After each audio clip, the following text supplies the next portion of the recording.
Жатақханада құрбыма шабуылдаған сары шашты әйел. Құрметті оқырман, каналыма қош келдіңіз. Каналыма тіркеліп, әңгімемді соңына дейін тыңдап, ұнаған болса лайк басып, комментарийде өз ойларыңызбен бөлісіңіздер. Жатақханада бірге тұратын Гүлжан құрбым екеуміз қалың ұйқыда жатқан едік. Бірге тұратын үшінші қыз сол күні әпкесінің үйіне қонуға кеткен. Кенет түн ортасы ауғанда шаңқылдаған азан-қазан дауыстан шошып ояндым.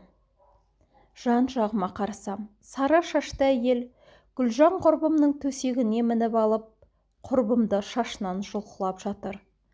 Сары шашты әйелдің тек денесін анық көрдім. Белінен арғы бөлігі жоқ. Шолтаңдаған бір пәле. Құрбым ұйқылы ояу, не өңі, не түсі екенін ажырата алмай, өз-өзінен азаптанып жатыр екен. Батылдық қайдан келгенін қайдам.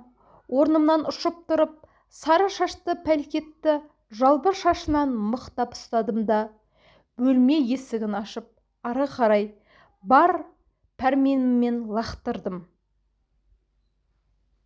Шолтаңдаған дене шойнаң ете қалды. Сөйтіп орныма келіп жаттым да, дәл сол сәтте балбырап ұйықтап кетіппін. Таң ертең ояна сала түндегі осы оқиға есіме түсе салысымен, зәре құтым қалмай қалшылдап кеттім. Түсім дейін десем, ұйқыдан енді оянған Гүлжан құрбым да бозарып, меңзең болып, маған сұраулы жүзбен қарап отыр екен. Таңғы шай үстінде Гүлжан да мен көрген пәлені дәл сол кейіпте сипаттап шықты. Шашы сары, жарты дене. Сол кезде құрбым екеуміздің көргеніміз не нәрсе? Маған батылдық қайдан келе қалды?